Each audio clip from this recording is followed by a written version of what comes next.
आइए हम अपनी आराधना से पहले परमेश्वर की स्तुति के लिए गीत गाएंगे। परम पिता की हम स्तुति गाएं।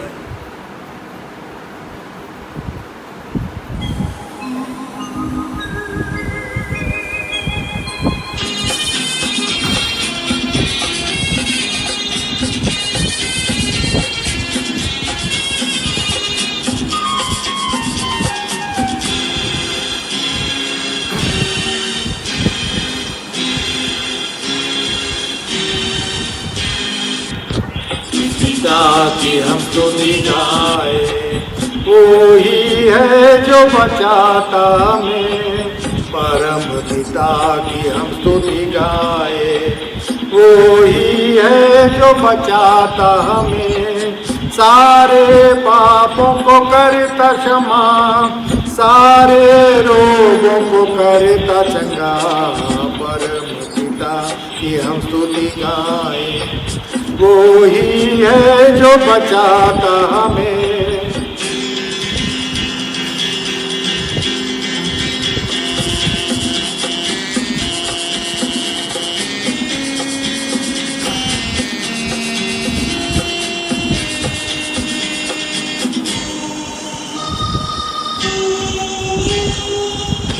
बातें उसके आसनों में, आनंद से आए उसके चरणों में।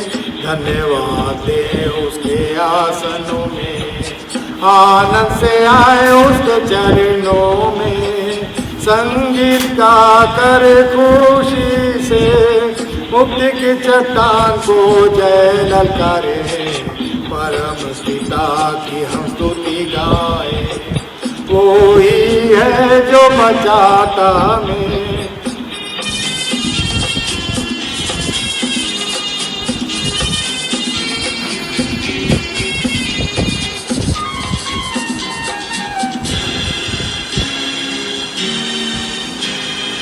वही हमारा है परम पिता, तरस खाता है सर्व सदा।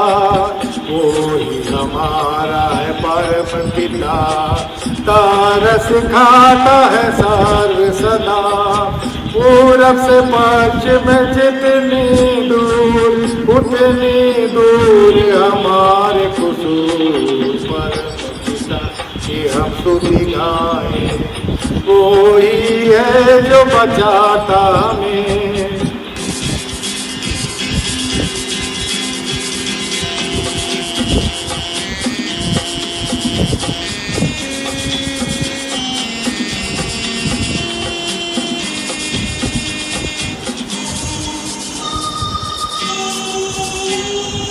माँ की तरह उसने दी तसल्ली, दुनिया के खतरों में छोड़ा नहीं।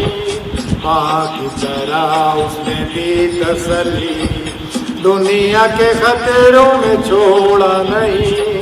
खालिस दूध कलाम का दिया, और भी हमेशा की जिंदगी।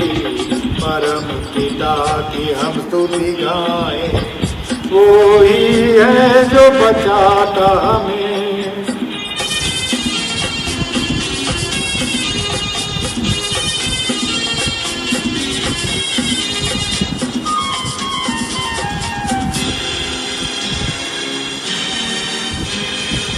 अनवाहिक मानिंद ढूंढा उसने, पापों की कीस निकाला हमें। चरवाहे की मानिंद ढूंढा उसने, पापों की कीस निकाला हमें।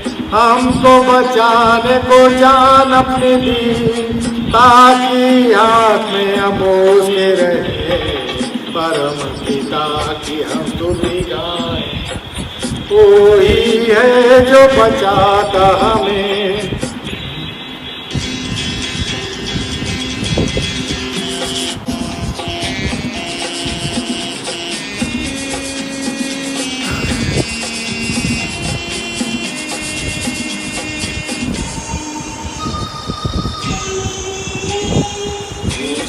बार बार तोड़ कर उसने चाह किसी के हम उड़ना उसे, घोंसले को बार बार तोड़ कर उसने। चाह किसी के हम उड़ना उसे, परों पर उठाया उकाब की तरह, ताकि हमको चोट न लगे।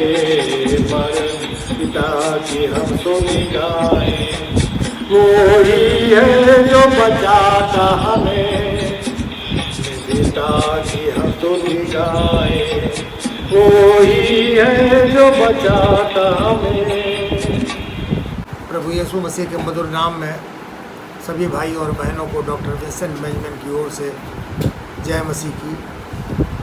मेरे प्रियो, जैसा कि हम सब इस समय देख रहे हैं कि पूरे विश्व में लड़ाई के बादल छाए हुए हैं और बहुत ही संकट की घड़ी भी सामने दिखाई दे रही है। कोरोना बीमारी ने तो एक तरफ से परेशान कर ही रखा है, लेकिन दूसरी तरफ कुछ मुल्क आपस में इस तरीके से युद्ध कर रहे हैं कि लगता है कि कब तीसरा विश्व युद्ध छिड़ जाए। और ऐसे समय में जब ये सब स्थिति हम देखते हैं तो हमारा ध्यान उस ओर जाता है कि जहाँ पे बाइबल कहती है कि प्रभु यीशु मसीह को शांति का राजकुमार कहा गया है। तो हम आज का पाठ सिर्फ एक पद जो यशायाह नबी की पुस्तक के 9वें अध्याय के 6ठे पद से है देखेंगे। वहाँ पे इस प्रकार से लिखा है यशायाह नबी की पुस्तक उसके 9वें अध्याय के 6ठे पद में कि क्योंकि हमारे लिए एक बालक उत्पन्न हुआ, हमें एक पुत्र दिया गया है और प्रभुता उसके कंधे पर होगी और उसका नाम अद्भुत युक्ति करने वाला, पराक्रमी परमेश्वर, अनंत काल का पिता और शांति का राजकुमार रखा जाएगा। परमेश्वर की आशीष उसके वचन के पढ़े और सुने जाने पे बहुतायत से हो। आइए हम प्रार्थना मांगे। प्रभु जी, धन्यवाद देते हैं आज के दिन के लिए कि आपने हम सबों को यह अवसर दिया कि हमने आज का दिन देखा, जबकि स्थिति बहुत ही ख़राब चल रही है। प्रभु, एक ओर महामारी का प्रकोप तो दूसरी ओर युद्ध के बादल, लेकिन हम जानते हैं प्रभु यीशु कि आप शांति के राजकुमार हैं और जहाँ पे आपको मानने और जानने वाले लोग विश्वास के साथ अपने घुटनों के बल हो करके प्रार्थना करते हैं तो निश्चित रूप से आप उन प्रार्थनाओं का जवाब भी देते हैं। प्रभु, विनती करते हैं कि ये महामारी और ये युद्ध के बादल छट जाएं और पूरे विश्व में शांति हो, जैसा कि वचन ने आपके नाम को कहा है कि आपका नाम शांति का राजकुमार रखा जाएगा। प्रभु यीशु मसीह के पवित्र मधुर नाम से इस प्रार्थना को मांगते हैं, सुने और ग्रहण कर लें। आमीन। परमेश्वर का धन्यवाद हो मेरे प्रियो कि आज हम सबों को ये अवसर मिल गया कि हम फिर से एक बार परमेश्वर के वचन की ओर ध्यान लगा सकते हैं, अपनी आराधना को कर सकते हैं। इस आराधना में सभी लोगों का स्वागत है। इस समय में वर्तमान काल में जैसा कि हम देख रहे हैं परिस्थितियाँ, तो शांति की बात करना बहुत ही अजीब सी बात लगती है। और ये समस्या सिर्फ हमारे देश की समस्या नहीं है, बल्कि ये पूरे विश्व की समस्या है, जहाँ पे इंटरनल लड़ाइयाँ और आतंकवाद और बाहर की लड़ाइयाँ और दंगे, हड़ताल, बंद, लूटपाट, मारकाट, तमाम ऐसी चीज़ें, ऐसी समस्याएं फैली हुई हैं जिससे कि सारा विश्व जो है वो जूझ रहा है। और ये समस्या सिर्फ हमारे देश की नहीं है, बल्कि ये पूरी विश्व की समस्या है और कहीं भी हमको शांति नहीं दिखाई पड़ रही। जब मैं छोटा था और स्कूल में पढ़ता था तो मेरे प्रिंसिपल थे, उनका वो लेट फादर इग्नेशियस, और फादर इग्नेशियस एक बात हमेशा कहा करते थे, उस समय जब मैं स्कूल में था, उस समय 1962 की चीन की लड़ाई हुई थी और 1965 में पाकिस्तान की लड़ाई हुई थी। और एक बात वो हमेशा कहा करते थे कि लड़ाई इसलिए हो रही है ताकि शांति हो जाए। तो शांति के लिए हम लोग लड़ाई करते हैं। कितनी अजीब सी बात है कि पूरे विश्व में यही हो रहा है, चाहे वो सीरिया हो, इराक हो, ईरान हो, अफ़गानिस्तान हो, या वर्तमान समय में आर्मेनिया और अज़रबैजान, अफ्रीका के कुछ मुल्क और यूरोप के कुछ मुल्क, इनके अंदर युद्ध हो रहा है, सिविल वॉर हो रहे हैं और आतंकवाद ने वहाँ पे पांव पसार रखा है और तमाम इस तरीके की चीज़ें गड़बड़ियाँ हो रही हैं, अशांति फैली हुई है, जबकि लोग चाहते हैं कि उन स्थानों पे शांति हो और लोग इसलिए लड़ाई कर रहे हैं ताकि शांति हो जाए। लाखों लोग मारे जा चुके हैं, सैकड़ों हज़ारों लोग रोज़ मारे जा रहे हैं, लेकिन कहीं भी पूरे विश्व में शांति नहीं है। और हर एक व्यक्ति, हर एक देश एक दूसरे के ऊपर दोषारोपण कर रहा है और सचमुच में शांति का प्रयास कोई सचमुच में नहीं कर रहा, बल्कि हर व्यक्ति, जो भी राष्ट्राध्यक्ष है, वो इसलिए कर रहा है ताकि उसके नाम को शोहरत मिले, उसका नाम हो जाए कि उसकी वजह से विश्व में शांति हुई। लेकिन सिर्फ एक नाम ऐसा है वो पूरे विश्व में, और वो है प्रभु यीशु मसीह का नाम, जिसको कि शांति का राजकुमार कहा गया, क्योंकि वो विश्व में इसीलिए आया क्योंकि उसने हमारे गुनाहों के लिए अपनी कुर्बानी दे दी। यशायाह भविष्यवक्ता ने, जो 680 ईस्वी से लेकर के 700 ईस्वी तक उसका काल रहा, और वो यरूशलेम का रहने वाला था, और उसने प्रभु यीशु मसीह के संबंध में भविष्यवाणी की थी कि एक बालक उत्पन्न होगा जिसका नाम शांति का राजकुमार, प्रिंस ऑफ पीस रखा जाएगा। यशायाह नबी ने 4 राजाओं, उजिया, योताम, आहाज और हिजकिय्याह के शासन काल में जो कुछ भी अप्रिय हो रहा था उसके संबंध में भविष्यवाणी की थी। और उसका मुख्य उद्देश्य ये था, पहला उद्देश्य था कि उन राष्ट्रों में होने वाले पाप, परमेश्वर का न्याय और परमेश्वर के वचन का सामना करना, ये दिखाई दे रहा था, जिसके बारे में भविष्यवाणी की थी यशायाह ने। दूसरी भविष्यवाणी जो यशायाह ने की, वो उन यहूदियों को जिन्हें बाहर निकाल दिया गया था, उनकी भावी पीढ़ी के लिए आशा, वापसी और उद्धार जो परमेश्वर उनके लिए करेगा, उसके संबंध में यशायाह ने भविष्यवाणी की थी। और सबसे प्रमुख भविष्यवाणी जो यशायाह भविष्यवक्ता ने की थी, वो ये थी कि परमेश्वर दाऊद के वंश से मसीह को पूरे जगत के उद्धार के लिए भेजेगा, जिसमें नई और पुरानी दोनों वाचाओं के अधीन आशा होगी। तो दोनों वाचाओं के अधीन, नई और पुरानी वाचाओं के अधीन आशा होगी। यशायाह नबी ने बताया कि प्रभु यीशु मसीह का नाम शांति का राजकुमार रखा जाएगा, प्रिंस ऑफ पीस रखा जाएगा, और वही अपनी शांति से सारे जगत को भर देगा ताकि सारे संसार का उद्धार हो सके। अब हम इस बात पे मनन करेंगे कि क्यों प्रभु यीशु मसीह को शांति का राजकुमार, प्रिंस ऑफ पीस कहते हैं। जैसा कि हम सब जानते हैं, राजकुमार जो होते हैं वही आगे चल कर के उस देश के राजा बनते हैं, और जैसा कि प्रभु यीशु मसीह भी बना, तो हम देखते हैं कि कैसे। और इस संबंध में हमको, जैसा कि हमारा विश्वास है कि हम ट्रिनिटी यानी त्रिएक परमेश्वर पर विश्वास करते हैं, God the Father, God the Son and God the Holy Spirit. तो उसी तरीके से ये किसी भी प्रकार से अनुचित नहीं होगा कहना कि किंग ऑफ पीस मतलब पिता, गॉड द फादर, और प्रिंस ऑफ पीस मतलब गॉड द सन।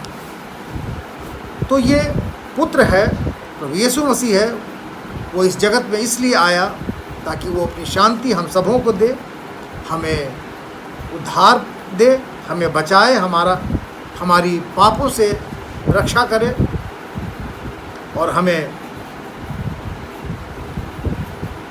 स्वर्ग राज की ओर, अपने किंगडम की ओर लेकर के चले। पीस, जिसको ग्रीक में हम शालोम कहते हैं, उसका इंग्लिश का दूसरा वर्ड है काम, शांति। तो पीस मतलब शालोम। अब प्रश्न ये है कि पिता को अपने पुत्र प्रभु यीशु मसीह को इस जगत में भेजने की क्या आवश्यकता पड़ गई? क्यों पिता ने पुत्र को जगत में भेजा?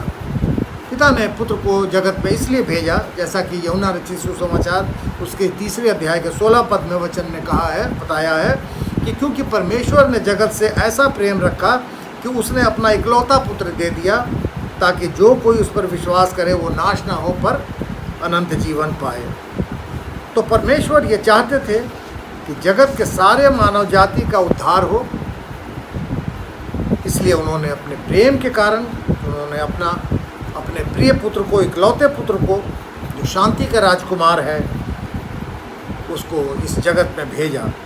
पहला तिमोथियस उसके 2 अध्याय के 4 पद में लिखा है कि जो ये चाहता है कि सब मनुष्यों का उद्धार हो और वे सत्य को भली भांति पहचान लें। तो वचन कहता है कि पिता चाहता था या चाहता है कि सारे मनुष्यों का उद्धार हो, कोई भी मनुष्य उद्धार से वंचित ना रह जाए।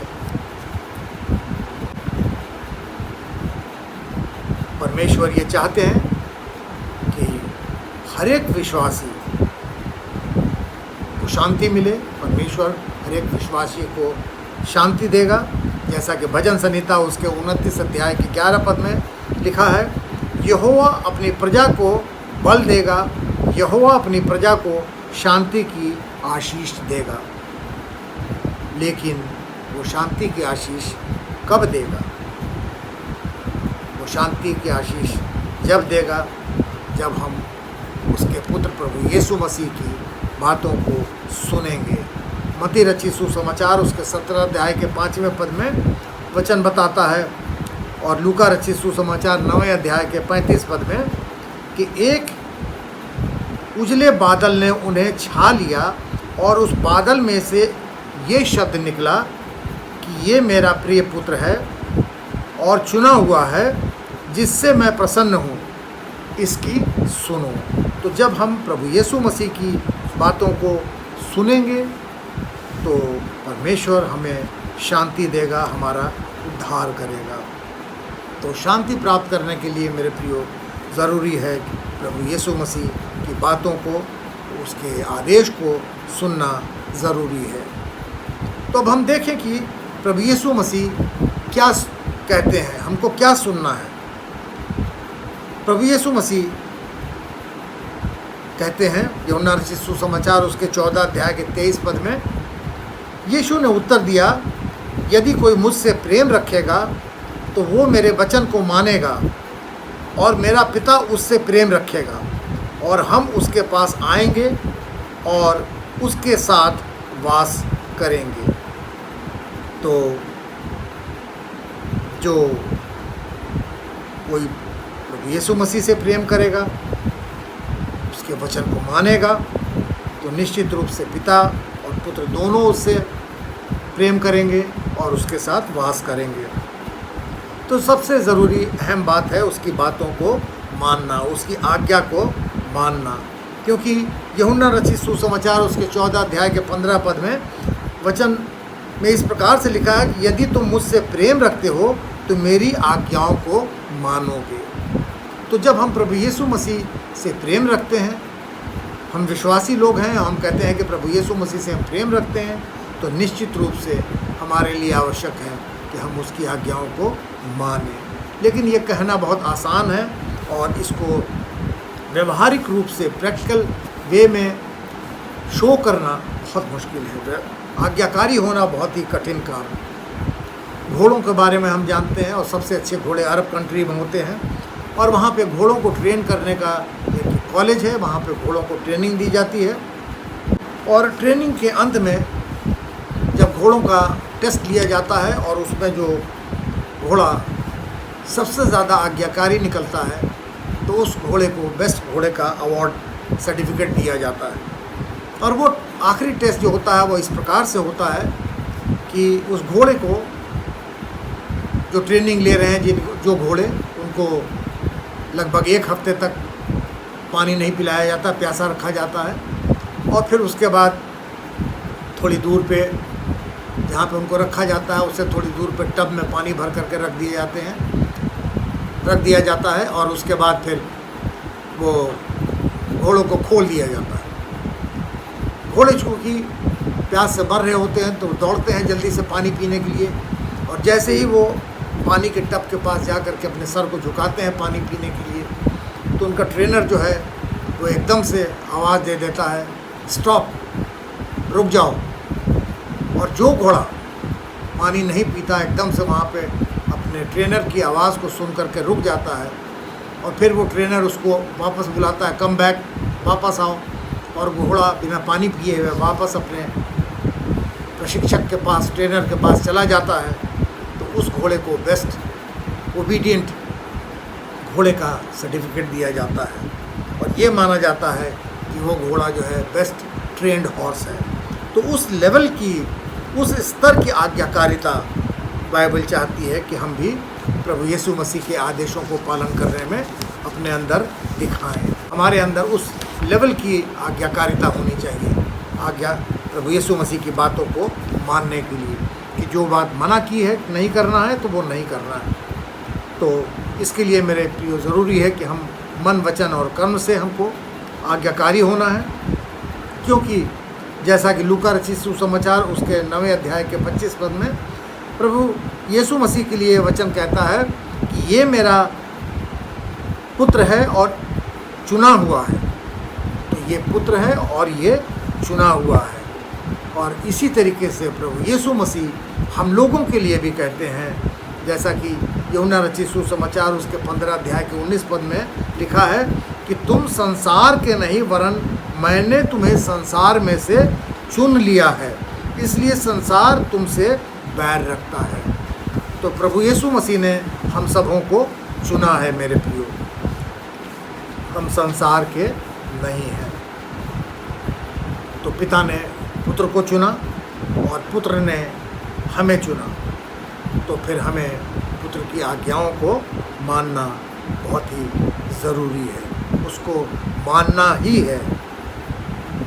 जब फरीसियों के एक व्यवस्थापक ने प्रभु यीशु मसीह को परखने के लिए उससे पूछा कि सबसे बड़ी आज्ञा कौन सी है, तो प्रभु यीशु मसीह ने कहा कि मत्ती रचित सुसमाचार 22 अध्याय के 37 और 39 पद में उन्होंने जवाब दिया कि तू परमेश्वर अपने प्रभु से अपने सारे मन और सारे प्राण और सारी बुद्धि के साथ प्रेम रख, और दूसरी आज्ञा कि तू अपने पड़ोसी से अपने समान प्रेम रख। तो परमेश्वर से पहली आज्ञा प्रेम रख और दूसरी कि तू अपने पड़ोसी से अपने समान प्रेम रख। अपने समान इसलिए कि हम सब अपने आप से जिस प्रकार से प्रेम करते हैं, अपने आप को किसी भी प्रकार का कष्ट नहीं देना चाहते, सुखी देखना चाहते हैं, तो उसी प्रकार से हम अपने पड़ोसी से भी प्रेम रखें। अब प्रश्न ये है कि पड़ोसी हमारा कौन है? सिर्फ वो जो हमारे घर के बगल में रहता है, या जो हमारे बगल में बैठा हुआ व्यक्ति, क्या वो हमारा पड़ोसी नहीं है? या बगल के गांव में रहने वाला, शहर में रहने वाला, राज्य में रहने वाला, देश में रहने वाला, वो पड़ोसी नहीं है? क्या हमारा मित्र हमारा पड़ोसी नहीं है? क्या हमको इन सभी लोगों से प्रेम नहीं करना चाहिए? तो क्या हम सब मिलकर के मित्र नहीं हुए? क्या हम सब एक दूसरे के दोस्त नहीं हैं, मित्र नहीं हैं? जैसा कि याकूब के पुस्तक उसके 2 अध्याय के 16 पद और पहला यूहन्ना उसके 3 अध्याय के 17 पद में लिखा हुआ है। प्रभु यीशु मसीह कहते हैं यूहन्ना 15 अध्याय के 9 और 10 पद में कि जैसा पिता ने मुझसे प्रेम रखा वैसा ही मैंने तुमसे प्रेम रखा, मेरे प्रेम में बने रहो। यदि तुम मेरी आज्ञाओं को मानोगे तो मेरे प्रेम में बने रहोगे, और जैसा कि मैंने अपने पिता की आज्ञाओं को माना तो उसके प्रेम में बना रहता हूँ। तो प्रभु यीशु मसीह ने अपने पिता की आज्ञाओं को माना, उसके प्रेम में बना रहता है। तो इसीलिए वो ये कहता है कि तुम भी मेरी आज्ञाओं को मानो जैसा कि मैंने पिता की आज्ञाओं को माना है। तो तुम अगर मेरी आज्ञाओं को मानते हो तो जैसे मैं अपने पिता के प्रेम में बना रहता हूँ वैसे तुम भी मेरे प्रेम में बने रहोगे। मेरे प्रियो, तो जैसा कि वचन कहता है कि पिता ने पुत्र से और पुत्र ने हमसे प्रेम किया है, तो प्रभु यीशु मसीह की आज्ञा है, जैसा कि यूहन्ना ने लिखा है, जैसा उसने हमसे प्रेम रखा हम भी एक दूसरे से प्रेम रखें। तो पिता ने पुत्र से प्रेम रखा, पुत्र ने हमसे प्रेम रखा। अब वो ये चाहता है कि जब वो हमसे प्रेम रखता है तो हम भी एक दूसरे से आपस में प्रेम रखें। सभी मानव जाति के अंदर एक मनुष्य दूसरे मनुष्य से प्रेम रखे। आगे प्रभु यीशु मसीह ये भी कहते हैं यूहन्ना 15 के 13 अध्याय में कि इससे बड़ा कोई भी प्रेम नहीं कि कोई अपने मित्रों के लिए अपना प्राण दे। तो सबसे बड़ा प्रेम दर्शाने का एक यही तरीका है, एक मौका है कि जब कोई मित्र अपने मित्र के लिए जान दे देता है। प्रभु यीशु मसीह ने मेरे प्रियो हमसे कहा कि अगर मेरी आज्ञाओं को मानो तो तुम मेरे मित्र हो। यूहन्ना रचित सुसमाचार उसके 15 अध्याय के 15 पद में कि मैंने तुम्हें मित्र कहा है। प्रभु यीशु मसीह ने हम सबों को मित्र कहा। उसने अपनी जान हम पापियों के लिए क्रूस पर दे दी ताकि हम पापी उद्धार पाएँ, पाप से हमारा छुटकारा हो जाए। हमारे लिए उसने अपनी जान दे दी। अगर आप लोग हिस्ट्री पढ़ते हो, जानते हो, तो W.T. स्टेड नाम के इंग्लिश जर्नलिस्ट पत्रकार हुए और वो ज़्यादा पेपर वगैरह में टिप्पणियाँ लिखा करते थे और वो ज़्यादातर ऐसे विषयों पर वो लिखते थे जहाँ पे कहीं कुछ कमी देखते थे, कुछ बातों को पाते थे, तो उन कमियों को उजागर किया करते थे। उस संबंध में वो अपने लेख लिखा करते थे। उन्होंने कई बार इन बातों को उल्लेख किया कि जो पानी के जहाज़ होते हैं उसमें जितनी सवारी होती है, जितने लोग पैसेंजर्स होते हैं, उसकी तुलना में जो वहाँ पे नावें होती हैं, लाइफ बोट्स होती हैं या लाइफ जैकेट्स होती हैं, वो कम होती हैं। क्योंकि कम से कम अगर कोई आपातकाल स्थिति आ जाए तो इतनी बोट्स होनी चाहिए जितने उस पर पैसेंजर हैं उनको बैठा करके वहाँ से निकाला जा सके। उतनी लाइफ जैकेट्स होनी चाहिए कि उनको पहना करके हर एक पैसेंजर को दिया जा सके। और ये दुर्भाग्य कहिए कि स्टेड जो थे, जब टाइटैनिक जहाज़ पानी में जा रहा था और जब उसकी दुर्घटना हुई 15 अप्रैल 1912 को, तो वो भी उस जहाज़ में मौजूद थे, टाइटैनिक में, जब वो आइसबर्ग से टकरा गया था नॉर्थ अटलांटिक में। और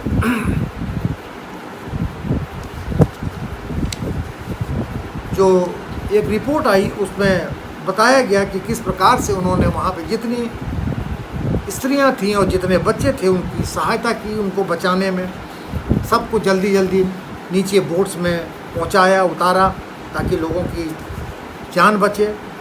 और लास्ट में जब एक बोट में उनको बुलाया जा रहा था और उन्होंने देखा कि अभी भी कुछ लोग बोट पर, शिप के ऊपर, टाइटैनिक पर मौजूद हैं, तो उन्होंने अपने स्थान पे किसी दूसरे को जाने का अवसर दे दिया और खुद नहीं गए और अपनी लाइफ जैकेट जो उन्होंने पहन रखी थी वो उतार करके उन्होंने उस व्यक्ति को पहना दिया और अपनी जान, अपनी कुर्बानी दे करके उन्होंने दूसरे पैसेंजर को बचा लिया। मेरे प्रियो, प्रभु यीशु मसीह ने भी हमारे लिए, हम पापियों के लिए अपनी कुर्बानी दी ताकि हमारे पाप क्षमा किए जा सकें। जैसा कि वचन कहता है ले व्यवस्था 17 अध्याय के 11 पद में कि क्योंकि शरीर का प्राण लोहू में रहता है और उसको मैंने तुम लोगों को वेदी पर चढ़ाने के लिए दिया है कि तुम्हारे प्राणों के लिए प्रायश्चित किया जाए, क्योंकि प्राण के कारण लोहू ही से प्रायश्चित होता है। तो प्राण के कारण लोहू ही से, ब्लड से ही प्रायश्चित होता है। ये कुर्बानी जो दी जाती है, रक्त जो बहाया जाता है, वो हमारे प्रायश्चित के लिए ही बहाया जाता है। प्रभु यीशु मसीह की कुर्बानी से पहले मेरे प्रियो जानवरों की बलि चढ़ाई जाती थी, कुर्बानी दी जाती थी। लेकिन जैसा कि वचन बताता है पहला पत्र उसके पहले अध्याय के 18-19 पद में कि तुम्हारा छुटकारा सोने चांदी से नहीं पर निर्दोष और निष्कलंक मेमने अर्थात मसीह के बहुमूल्य लोहू के द्वारा हुआ। तो हमारा छुटकारा जो है वो किसी पशु के या सोने चांदी के चढ़ावे से, उसके द्वारा हमारा छुटकारा नहीं हुआ है पापों से, लेकिन निर्दोष निष्कलंक मेमने के लहू से, मसीह के बहुमूल्य लहू के द्वारा हमारा छुटकारा हुआ है। इसीलिए प्रभु यीशु मसीह का लहू हमारे पापों की क्षमा के लिए बहाया गया, ताकि मनुष्य और परमेश्वर के बीच एक वाचा ठहरे। एक संडे स्कूल में एक टीचर जो पढ़ा रही थी और उन्होंने बच्चों से पूछा कि बच्चों ये बताओ कि पुराने नियम में और नए नियम में क्या फ़र्क है। और सारे बच्चों ने अलग अलग जवाब दिए, किसी ने कुछ बोला, किसी ने कुछ बोला। किसी ने बताया पुराना नियम उत्पत्ति की पुस्तक से शुरू होता है, किसी ने नए नियम की अलग परिभाषा दी।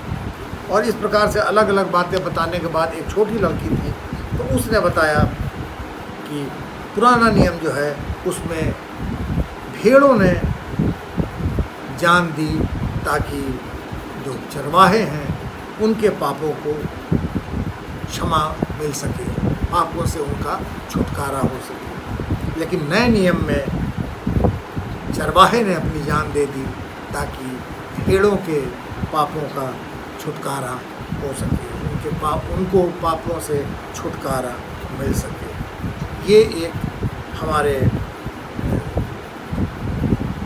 बलिदान की, प्रभु यीशु मसीह के द्वारा दिए गए बलिदान की एक अद्भुत मिसाल है, यूनिकनेस है एक बलिदान देने की।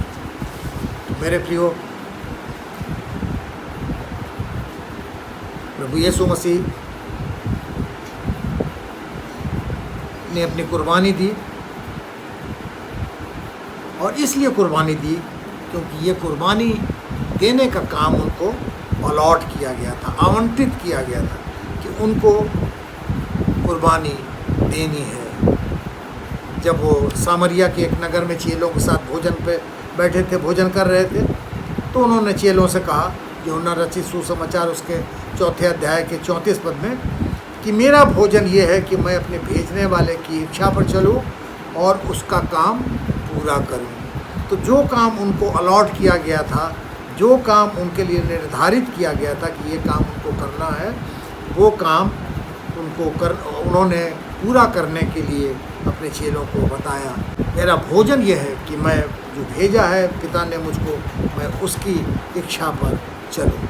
और इसीलिए सलीब पर उन्होंने अपनी कुर्बानी दी, वो कुर्बानी जो पहले से उनके लिए तय कर दी गई थी। और इसीलिए उस कुर्बानी से पहले जब वो प्रार्थना कर रहे थे तो उन्होंने कहा, यूहन्ना रचित सुसमाचार उसके 17 अध्याय के 4 पद में, कि पिता जो कार्य तूने मुझे सौंपे थे उन्हें मैंने पूरा कर दिया। जो कार्य पिता ने प्रभु यीशु मसीह को सौंपे थे वो प्रभु यीशु मसीह ने हमारे गुनाहों की माफ़ी के लिए पूरा कर दिया। तो अब हम आज का पाठ हम यहीं समाप्त करेंगे कि प्रभु यीशु मसीह को जो कार्य सौंपे गए थे, निर्धारित किया गया था, वो कार्य उन्होंने पूरा किया और हमारे गुनाहों के लिए अपनी जान को दे दिया, कुर्बान कर दिया, सलीबी मौत सही। तो अगले रविवार को जब हम आगे विचार करेंगे तो देखेंगे कि उन्होंने किस प्रकार से जो उनको कार्य सौंपे गए उन्होंने पूरा किया। तो जो कार्य हमको सौंपे गए हैं उनको हमको किस प्रकार से पूरा करना है। आइए हम प्रार्थना करें। प्रभु जी, धन्यवाद देते हैं आज के इस सुंदर समय के लिए जो आपने हम सबों को जिंदों की ज़मीन पर रखा है, और वचन से ये बताया प्रभु कि प्रभु यीशु आपने जो काम आपको सौंपे गए थे वो आपने पूरा किया। प्रभु, तो हमको भी तैयारी दीजिए कि आपकी ओर से जो आज्ञाएं हमको दी गई हैं हम उनको मानना सीखें, उन पर चलना सीखें, और जो कार्य हम समझते हैं कि जो आपने हमारे लिए सौंपे हैं प्रभु, वो हमको पूरा करना है।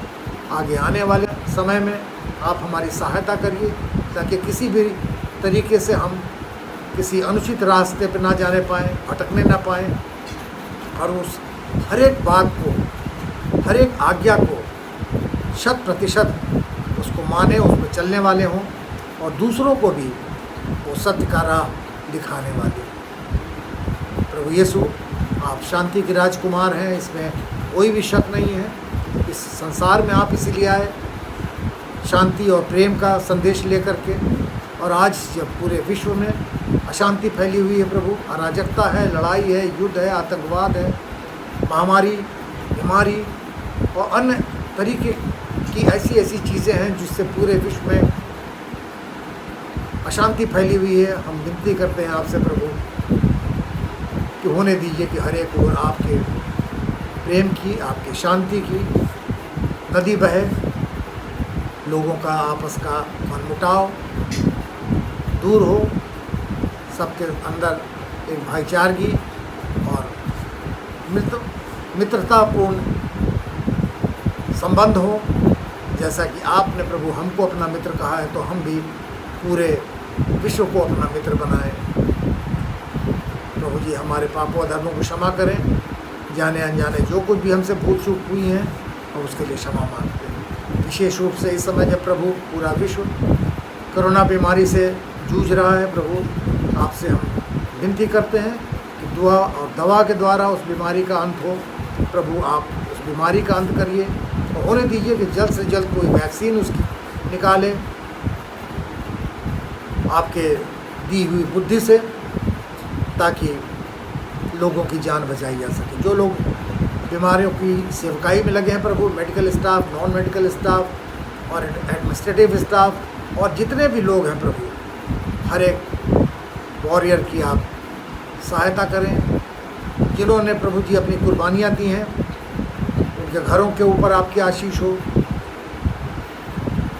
प्रभु हम सबों को अपने विश्वास में मजबूत रखिए, और होने दीजिए कि हम हर एक जन एक दूसरे की मदद के लिए हमेशा आगे आए।